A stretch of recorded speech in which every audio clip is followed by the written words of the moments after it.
On the news, Federal High Court nullifies Edo State PDP primary election.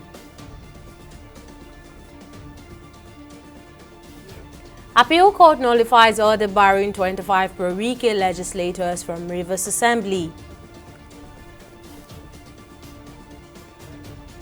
And Southeast Senators urges President Tinubu to release Nnamdi Kanu.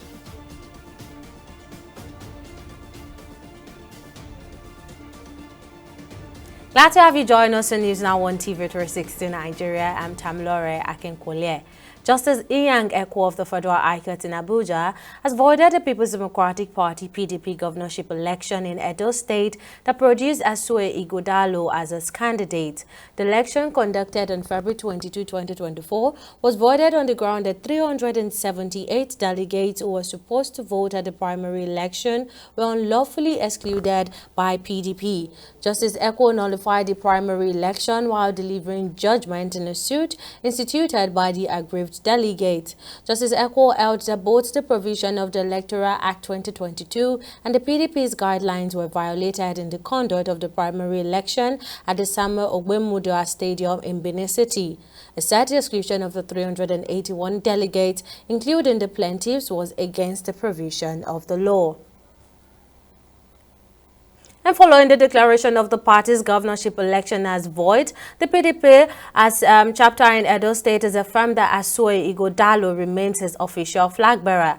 Now, in response to the party crisis, legal practitioner Douglas Ogbankwa applauded the Federal High Court's decision, adding that the legal system is gradually becoming more valuable in light of making decisions on political party impunity. Only judgment of court known to law is the one you just summarized. And so one PDP does not have a candidate for the September 21 Edo State governorship elections, and Asue Ighodalo is not a candidate for the elections. So it's actually one of the things that we talk about of the impunity that pervades our system. And it is the court found cogent, compelling, and incontrovertible evidence to show that 378 ad hoc delegates were unlawfully excluded from the primaries, including the three claimants and Kelvin Mohammed himself. So I think the Nigerian judiciary is beginning to really get my vibes. I'm beginning to like the Nigerian judiciary. These are the kind of judgments that would,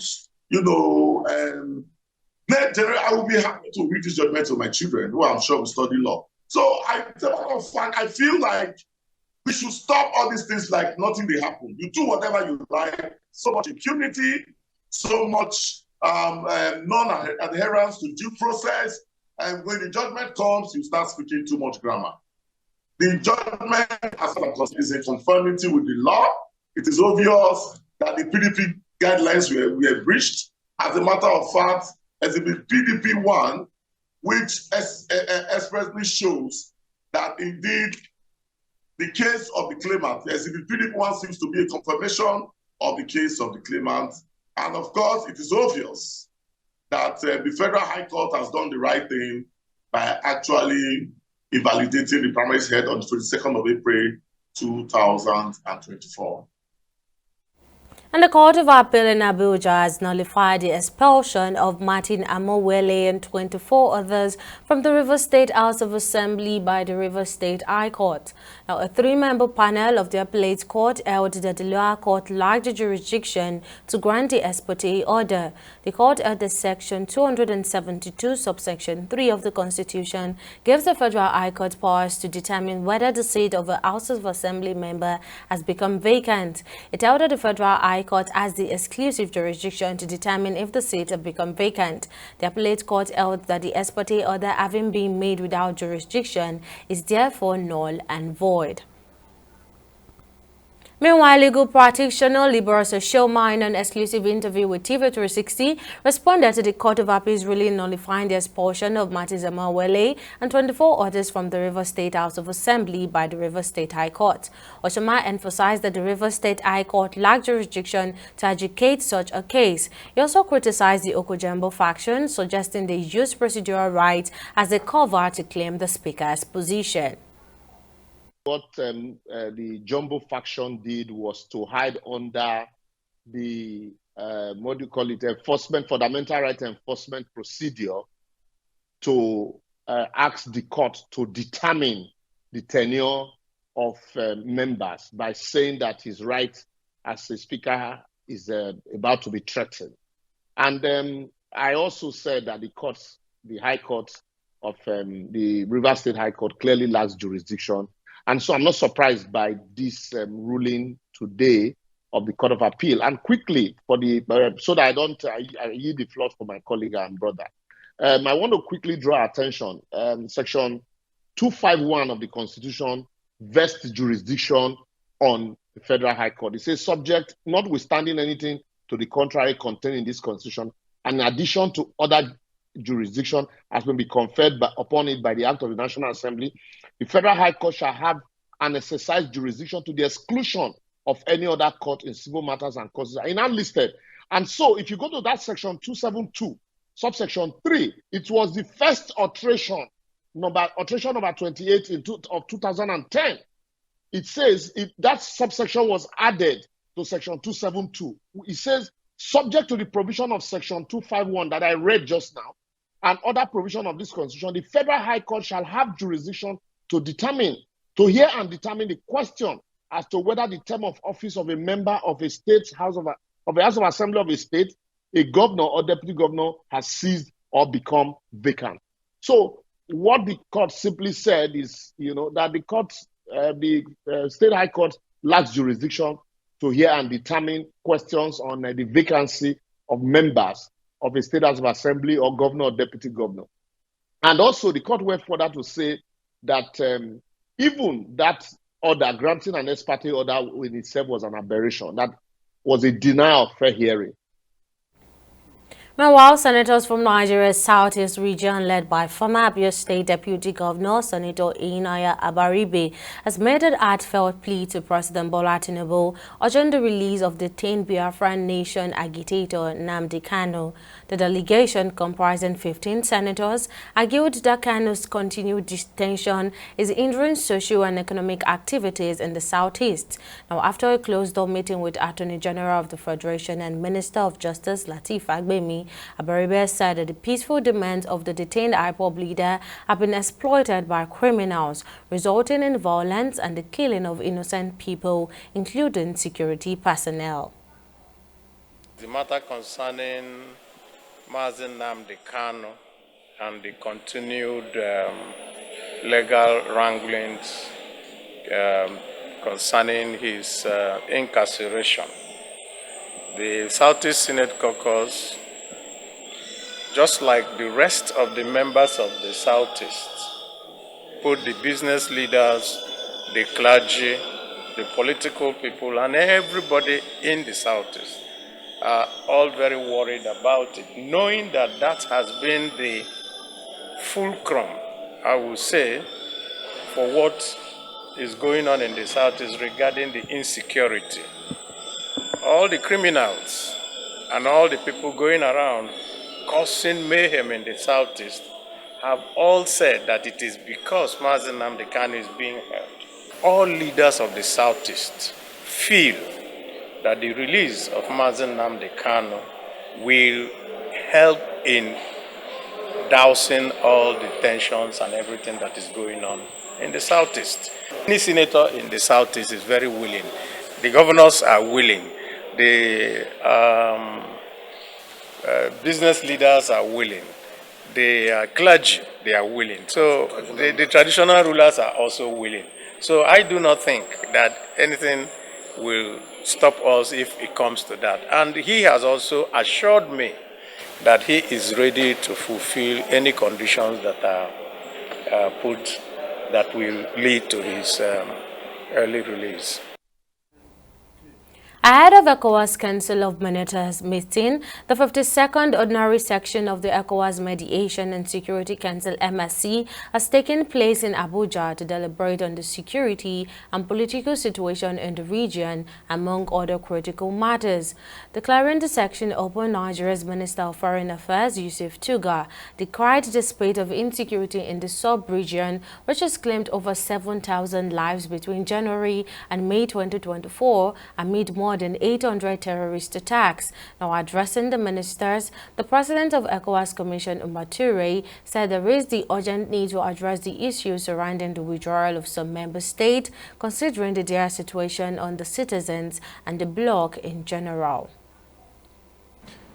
Now more than ever, it is crucial for all member states to remain united and work together in solidarity to harness the full gamut of our resources, intelligence, and capabilities to develop comprehensive strategies that will address our security challenges and support efforts to promote our region's economic growth, peace, and political stability.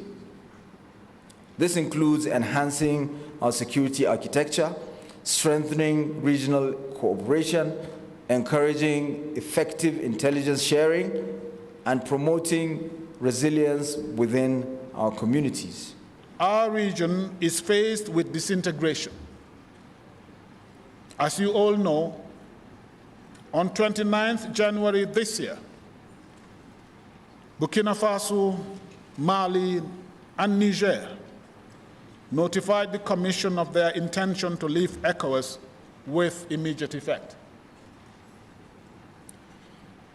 It is the dire consequence of the disintegration on the citizens that informed the decision of the authority under the leadership of President Tinubu to open dialogue with the three countries with a view to maintaining the unity of ECOWAS. Thus, in addition to lifting sanctions, the ECOWAS authority at their last session directed that the four countries in transition be allowed to participate in technical, consultative, and sectoral meetings of the region. Lagos State Governor Babajide Sanwo-Olu has unveiled a strategic plan to double the state investment in skill development and entrepreneurship. The governor disclosed this at the third employment summit organized by Lagos State Employment Trust Fund. Now, this initiative aims to generate more job opportunities for the ever-growing youth population in the state. Now, this next report has more details. Leveraging entrepreneurship and skill acquisition programs, the Lagos State government says it aims to empower young people with viable skills and support micro, small, and medium enterprises for expansion. Speaking at the third employment summit, Governor Babajide Sanwo-Olu disclosed the trend of uncontrolled migration of young people to the city necessitates adequate resource allocation to create employment opportunities. Right, we're not going to come here to give reasons why things are not at the level in which they are. Because we know too well that the successes of Lagos, right, is in itself a challenge for him, is a problem for him, because every time you do that success, what you have done is that you have just opened the door for a lot more people to come in. Thousands of people come to Lagos on a daily basis and do not intend to go back. And that's the challenge that is there.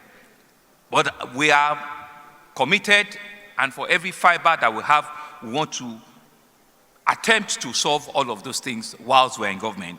The governor also called for collaboration with LSETF to equip young people and young women with modern skills suitable for today's job market and future demands, and now saying that the state government is ready to double the financial support given to entrepreneurs and MSMEs.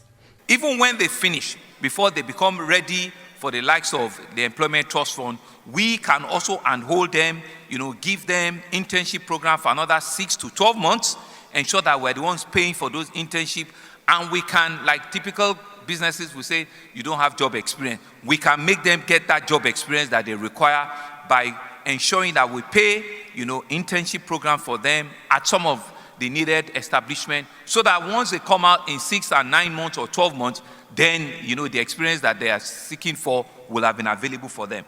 In his keynote speech, Chairman of Faith Foundation Fola Adeola pointed out that the large youth demographic should be a growth dividend for Lagos, warning that the population of unemployed youths could become a burden without strategic action.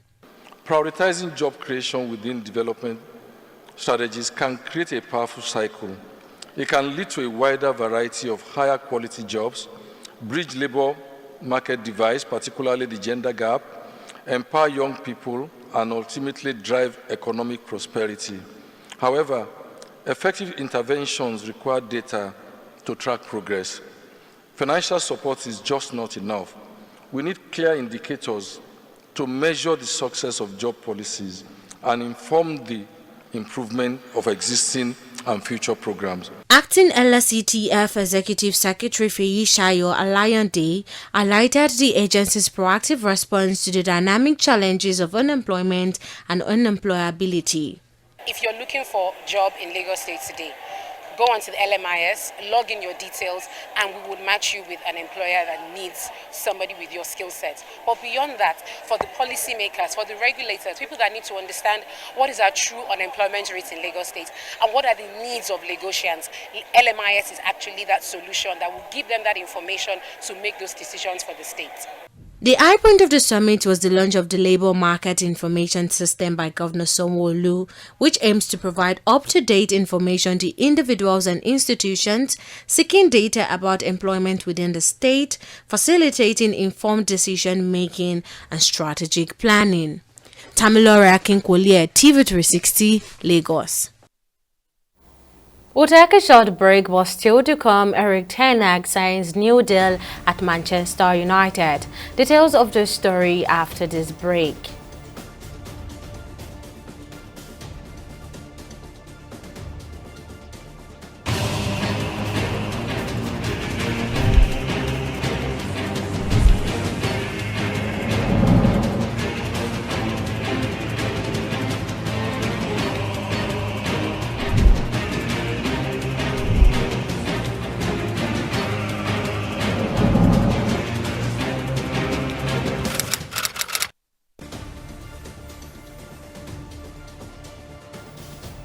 Welcome back. Now, here's a recap of our top stories.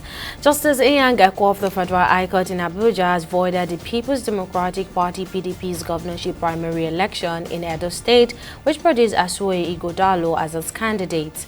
The election, held in February 22, 2024, was nullified due to unlawful exclusion of 378 delegates who were supposed to vote. Justice Ekwo ruled that the exclusion violated both the Electoral Act of 2022 and the PDP guidelines, thus invalidating the primary election conducted at the Samuel Ogbemudia Stadium in Benin City.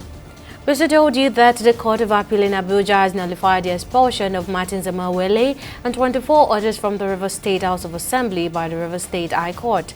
The Appellate Court ruled that the lower court lacked jurisdiction to issue the ex-parte order, stating that only the Federal High Court has the authority under Section 272, subsection 3 of the Constitution to determine if an Assembly member's seat is vacant.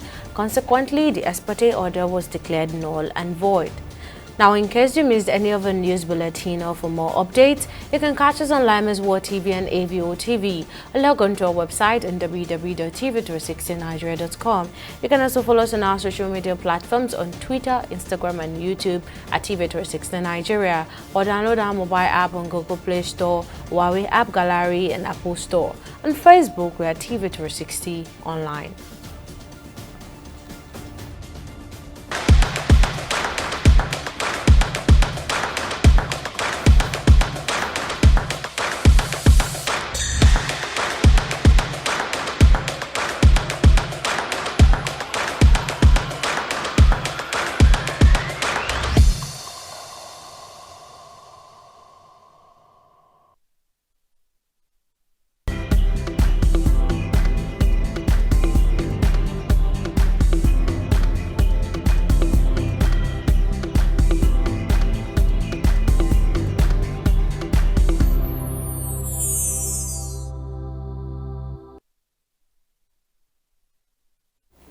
Let's now join Joy Uchejem for more stories in the world of business. Over to you, Joy. Thank you, Tamilore, and welcome to Business News. The Nigerian Senate has called on the federal government to extend the Lagos-Calabar Coastal Highway to include states in the northeastern region. This follows a motion introduced by Senator Mohammed Danjuma Goje of Gombe Central during a recent Senate session.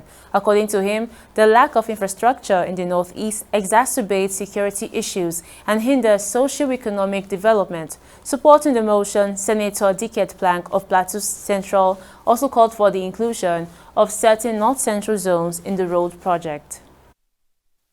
Also note that these landmark projects, which are made up of the Sokoto-Badagry Superhighway, connecting Sokoto northwest to Badagry southwest, Lagos-Calabar Coastal Highway south-south, Calabar-Ibrahim, Benue, Kogi, Nasarawa, Abuja Superhighway, southeast and north central respectively, were designed in line with the current administration's commitment towards actualizing the vision of making Nigeria the largest economy in Africa. I see the two motions aligning, and I believe that this motion does not just rest with the Northeast alone.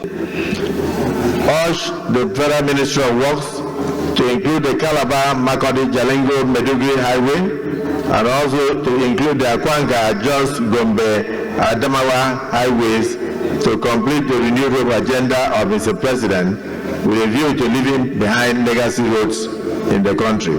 Those in support of this additional prayer say aye.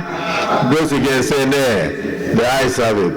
So I want the attention of the federal government to add these key infrastructure roads into the renewed hope agenda as legacy projects of Mr. President. We'll take a short break and be back with stock market reports.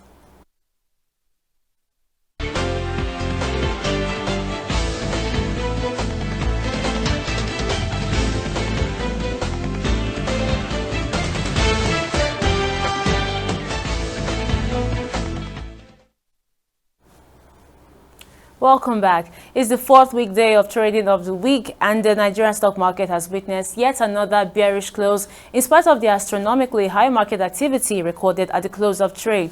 We see a 0.24% reduction at the market, and the market cap at 56.61 trillion naira. Now, topping the laggards, Dar Communications came out last with an end-of-day price depreciation of 8.33% to close at 44 kobo, followed by UPDC Real Estate Investment. Now, at the end of today's trading session on the Nigeria Stock Exchange, a total of 363 million volumes of shares were exchanged in 7,931 deals, corresponding to a market value of 12.6 billion naira. While on the global market, London's FTSE closed nearly 1% higher on Thursday, boosted by gains in medical equipment company Smith & Nephew. The Japan's Nikkei followed suit, also closing at 0.12%. But the US Dow Jones, however, witnessed a red turnout at the close of trade, as red as the naira, which keeps on losing value on the foreign exchange market. The dollar traded at 1,520 naira on the black market. The Great British Pound and the euros traded at 1,920 naira and 1,610 naira, respectively, on the black market. That's about business and stock market reports. Back to you, Tammy. Thank you so much for that update, Joy. Now, on the global scene, 25 soldiers have been sentenced to death by a military tribunal in the Democratic Republic of Congo for fleeing battles against M22 rebels and theft, the lawyer and an army spokesperson said on Thursday. The Butembo Military Court in North Kivu province handed the sentences down on Wednesday. They made them guilty of fleeing the enemy. Now, a total of 31 defendants, including 27 soldiers and 4 of their civilian wives, appeared before the military court during the one-day trial. The tribunal was set up close to the scene of recent clashes between the Congolese army and M23 fighters with the aim of discouraging soldiers from fleeing the front line. Also, millions of voters are casting their ballot in the UK's first July general election since 1945, with polling stations set up at buildings such as local schools and community halls. Around 46 million voters are eligible to elect 650 members of the parliament to the House of Commons. The result for each area or constituency will be declared through the night and into Friday morning. Political parties are looking forward to win more than half of the seat, which is 326, in order to form a majority government. And up next is Entertainment Report on News Now.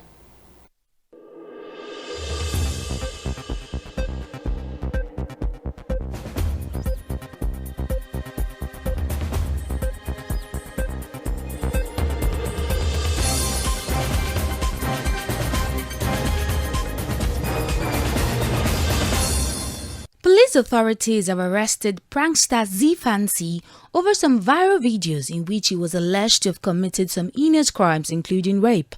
In a statement, the Nigerian Police Force spokesman Muyiwa Adejobi said Z Fancy, whose real name is Ubani Zion Chubuike, was arrested in Abuja. He described the videos as having caused significant apprehension among social media users. Although Z Fancy had claimed that they were scripted and part of a publicity stunt to get back to the limelight after a break, the police said such actions have serious implications and cannot be taken lightly.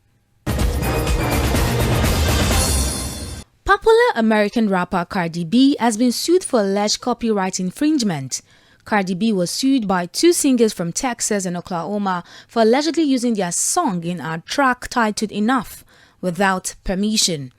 According to the lawsuit document obtained by TMZ, Miguel Aguilar, known as Kemika 1956, and Joshua Frostro, also known as Tenjodi, alleged that Cardi B and her producers used elements of their song titled Greasy Fried Bread in her track. The plaintiffs also claimed that their song was featured as a promotional piece for the FX series Reservation Dogs. And that's it on Entertainment Report on News Now. Victoria Akonde, TV360 Lagos.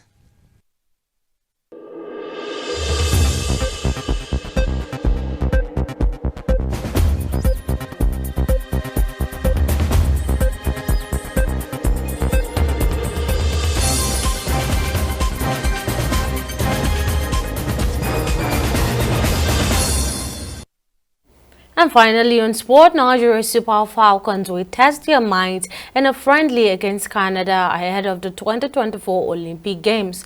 The warm-up will take place in Sevilla, Spain on Wednesday, July 17.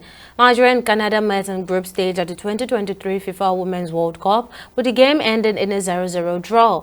Falcons head coach Rondewo Drum unveiled his 18-player squad for the Olympics on Wednesday. Now, the 9-time African champions are pitched in Group A with world champions Spain, Japan, and Brazil. And still on sport, Erik ten Hag has signed a contract extension that keeps him at Old Trafford until 2026, the Premier League club announced on Thursday. There had been intense speculations about the Dutchman's future after a poor 2023/2024 Premier League campaign, but he guided the club to a FA Cup success against Manchester City.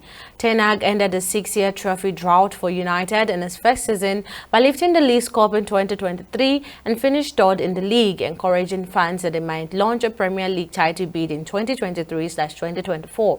Now, the former Ajax manager, whose deal had been due to expire in 2025, however, admitted there was work to be done to close the gap on United's Premier League's rivals. And that wraps up our bulletin on News Now. Many thanks for watching. I'm Tamilore Akinkwoliye. See you again next time.